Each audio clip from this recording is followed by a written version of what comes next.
কক্সবাজার বিমানবন্দর থেকে উড্ডয়নের পর বাংলাদেশ বিমানের একটি ফ্লাইটের চাকা খুলে যাওয়ার ঘটনা ঘটেছে। তবে ফ্লাইটটি নির্ধারিত সময়ে ঢাকা আন্তর্জাতিক বিমানবন্দরে অবতরণ করতে সক্ষম হয়েছে। কক্সবাজার বিমানবন্দরের ব্যবস্থাপক গোলাম মুর্তজা এ তথ্য নিশ্চিত করেছেন।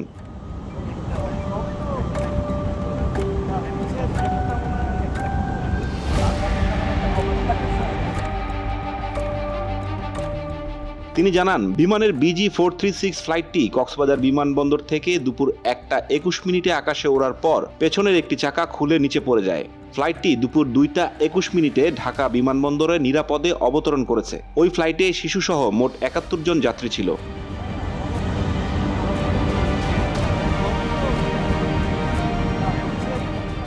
বিমান বিশেষজ্ঞদের মতে পেছনের এক চাকাতেও নিরাপদে অবতরণ সম্ভব। তবে এমন ঘটনায় যথাযথ তদন্ত করে ব্যবস্থা নেওয়া হবে বলে জানিয়েছে সংশ্লিষ্ট কর্মকর্তারা।